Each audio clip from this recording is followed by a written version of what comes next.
involved with the poetry troupe, Soulfree Poetry? Yeah.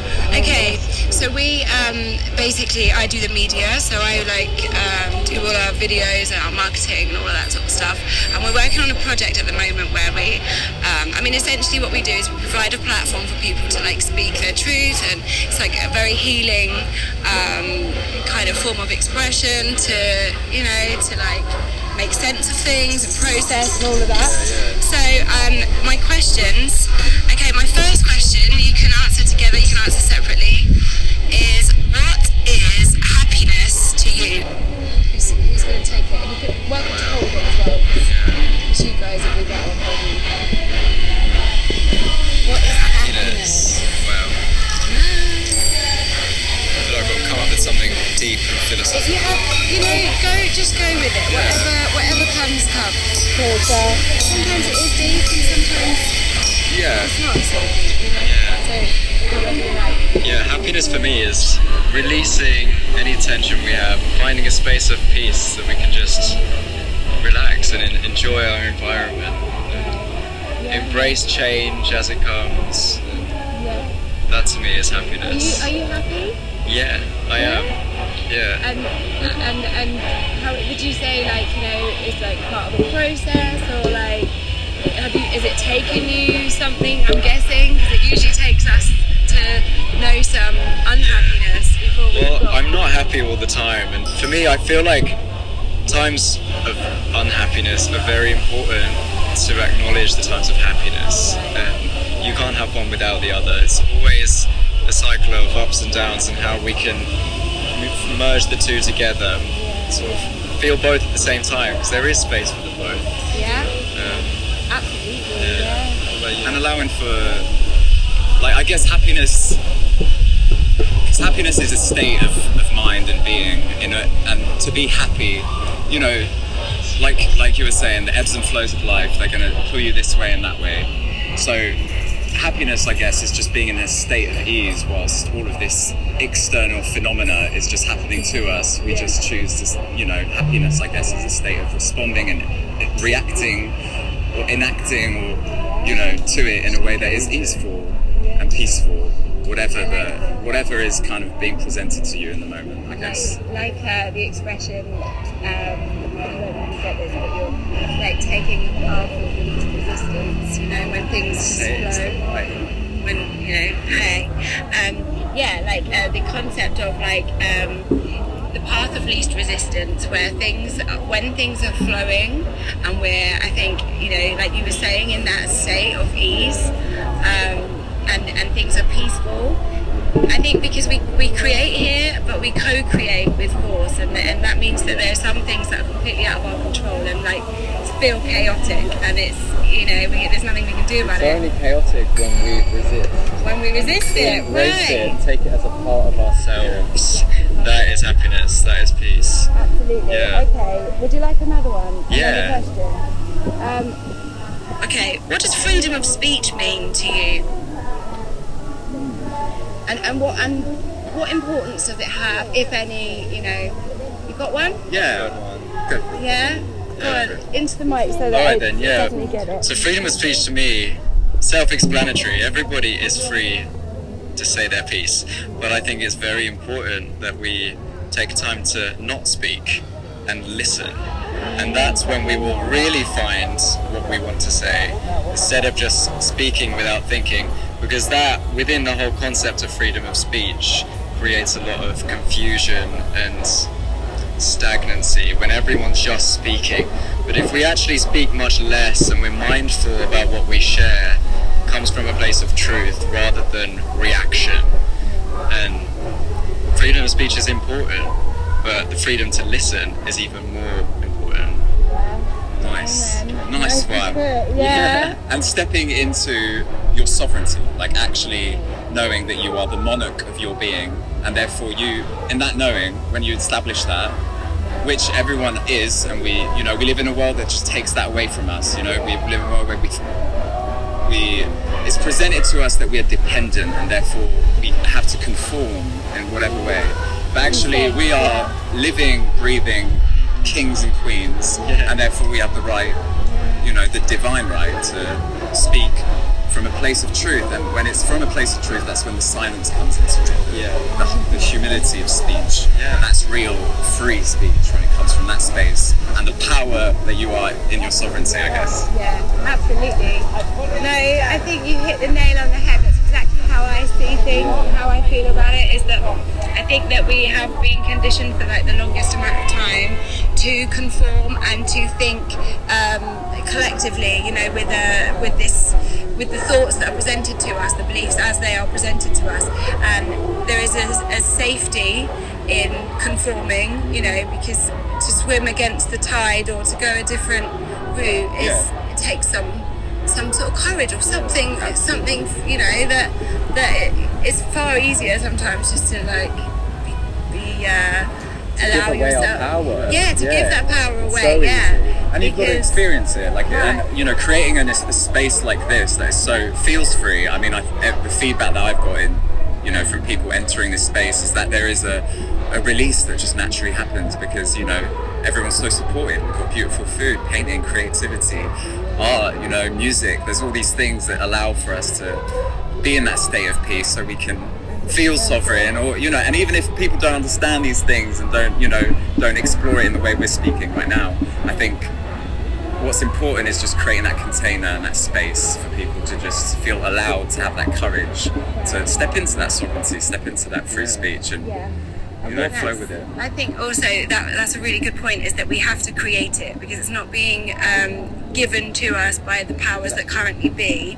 And so a lot of my work is on freedom of speech being, you know, a sovereign right, a right that we are all entitled to, that we all have a voice, we all have that voice and that ability to use that voice, but we're the ones that have to create the platforms and the spaces, and we're the ones that have to work on our listening skills and our ability to hear and see each other, and, you know, as we wish to be heard and seen, and all of that. So you guys will come to one of our shows potentially. I think you'll love it. That would be so nice. It's poetry, it's improv music, and we have musicians that will catch the vibe of whatever is being spoken of, and it's a good talking of like learning to listen. It's a really great way of like connecting with people through their stories, you know, and the more we share, I think the more we realise that we are one. We're not that different. We are like, you know, we're just seeing it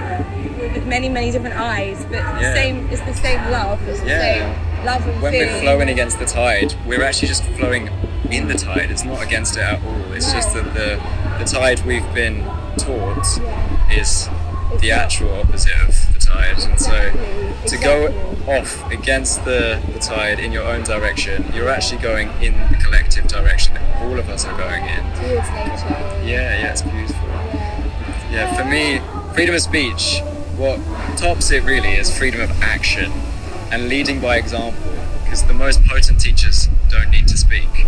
You will just feel them and witness them and see how they are and learn from that.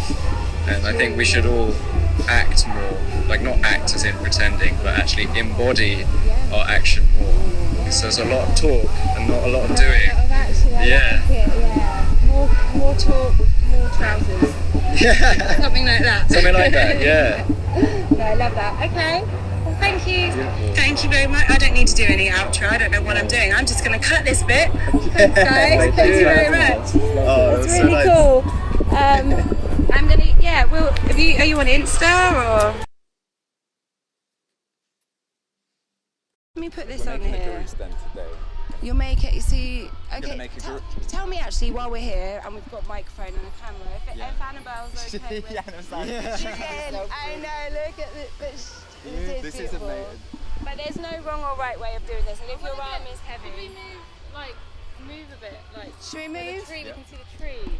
Or do you like should the we go sun back here? a bit? Well, so I that we kind can of. see the tree? I wouldn't mind having a little shade because I'm melting like a motherfucker. Yeah, I'm actually leaking right now. Leaking. My back's leaking. All right, I was gonna wait. I'll push it. I'll push it. Okay, stick that on the chair. Thank you.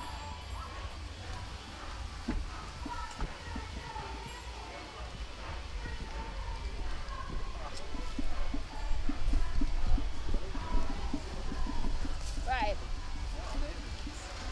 Let me check I'm rolling. Am I rolling? Yes, we are. Imagine I sparked up a cigarette, I pushed the wheelchair, I've recorded a minute of audio already and I'll have to cut that out as well for no reason. But yeah, I don't know exactly what I will do but with any footage, but I think it's only right that you can talk to us a little bit about what you guys do business-wise, because yesterday we purchased a blend of spices, herbs. Love you a bit closer. Maybe Oh, because you want me on camera. You don't have to have me in it. It was called what? Muscle Mend blend, right? And I figured that would be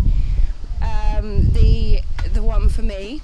And so Annabelle made some pancakes this morning, and we had, actually we didn't put it in the pancakes, we did it in smoothies, didn't we? We added a little bit of our blend to the smoothies, so the whole purpose that I'm going to try and do, what I'm trying to achieve at the moment is to increase as much of nature's goodness into my diet as possible, for health purposes. Like, I was a yo-yo dieting, magazine reading, teenage girl in the 90s, and everything was about weight loss and the perfect body and bikini this and all of that stuff. Calorie counting, oh my gosh, and the stupid things that we did, and the extremes that some of my friends would go to, and even now I don't think many of us are still growing old gracefully, and I'm trying to be like, I'm getting called to do this.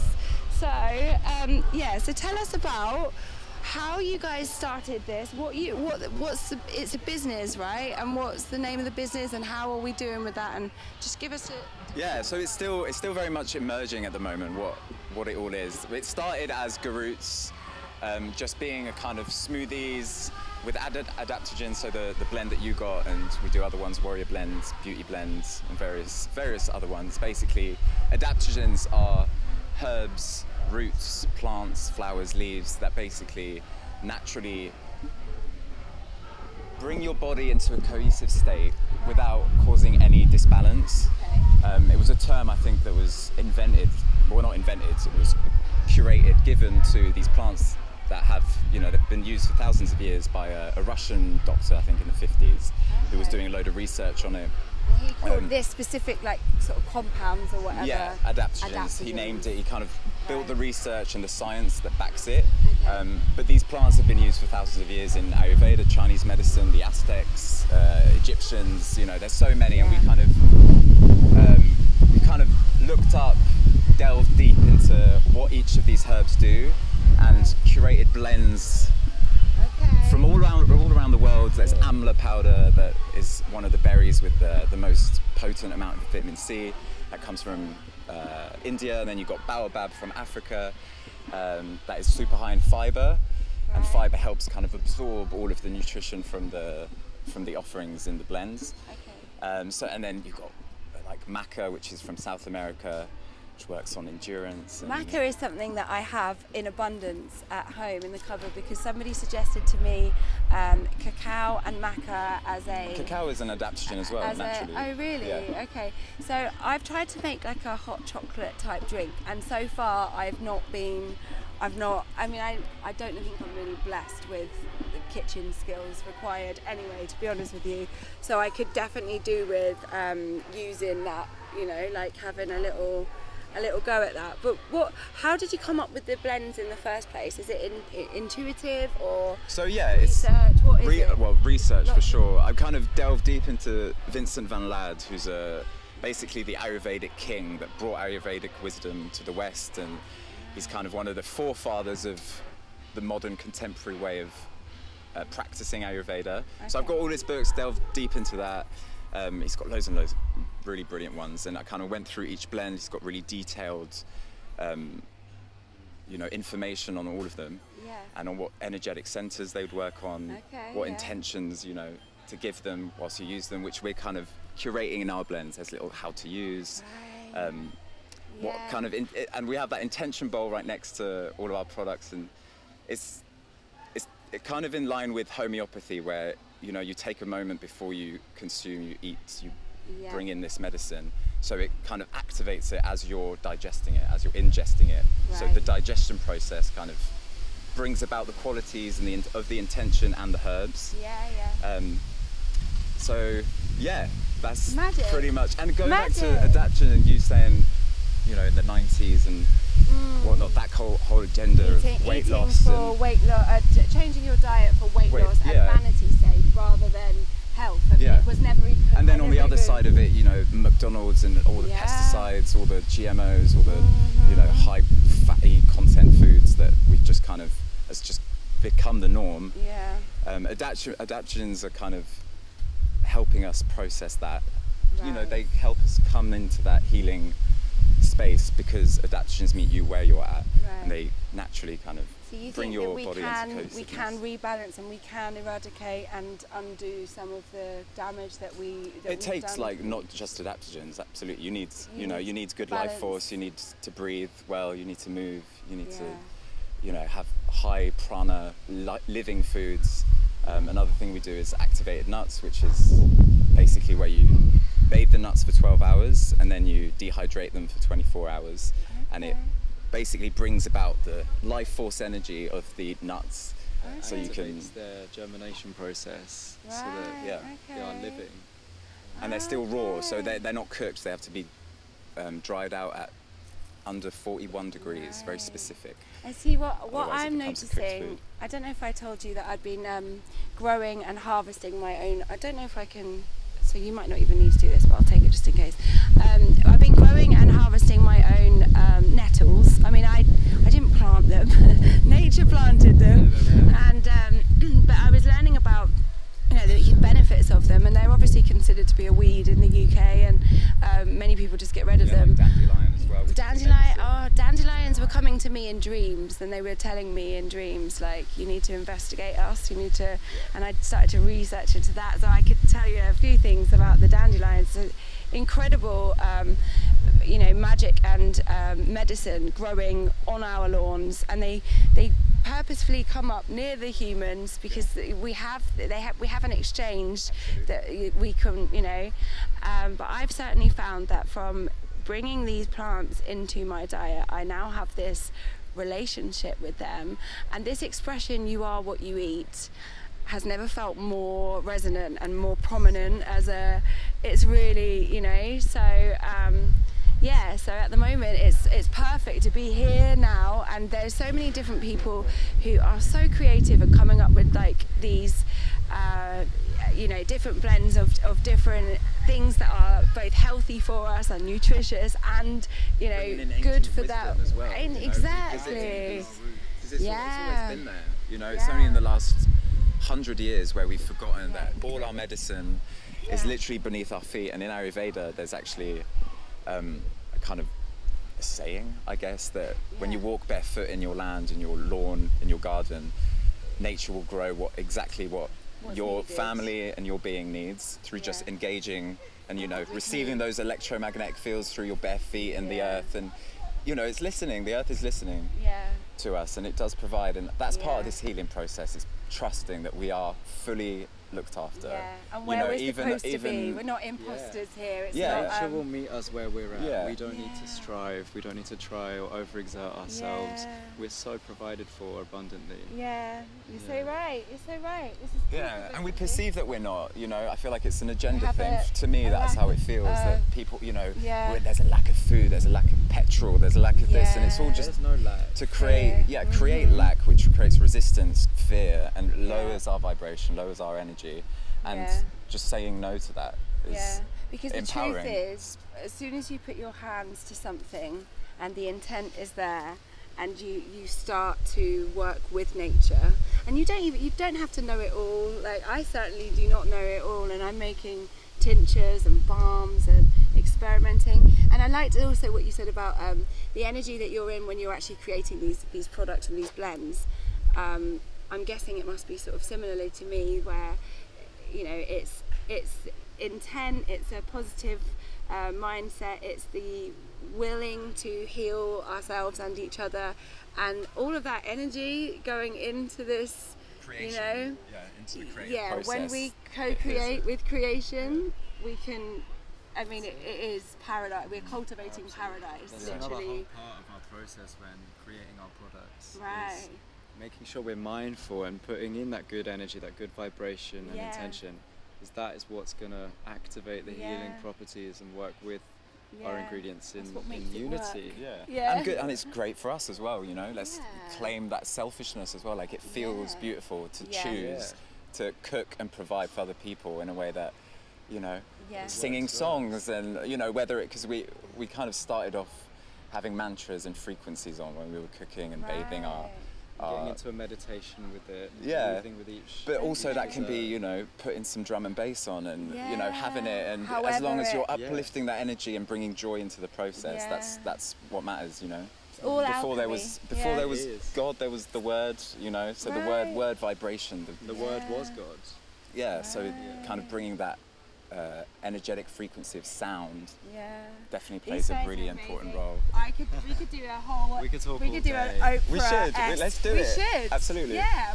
Maybe we'll do like a podcast. Yeah. A podcast episode. I would love to come to your beautiful garden. Come and see. At the moment, it's a little dry and slightly barren. Water it together. Yeah. And just like talk. Definitely. Definitely. Okay. All right. Okay. Well, let's wrap up We don't need to do anything because again, I'm not going to do an outro. But thank you very much. Let that be the outro. Includes the. We're gonna water our plants. And then they'll scroll down and click on the link. Let's do that. Well, we could make a lot of content, and again, I think it's really important to share it. You know. And it feels really good to actually channel this and Yeah, let's do it. We've got and to explore it, put it into words. You know, it makes it more real for us. For me, and it helps you. Can we get like an outro shot? Like, can we? Cheers. You're still filming anyway, aren't you? I'll have to take a still. Screenshot it. Yeah, thank you. Oh, thank you. So that can be like a Yeah, nice thank you. moving outro.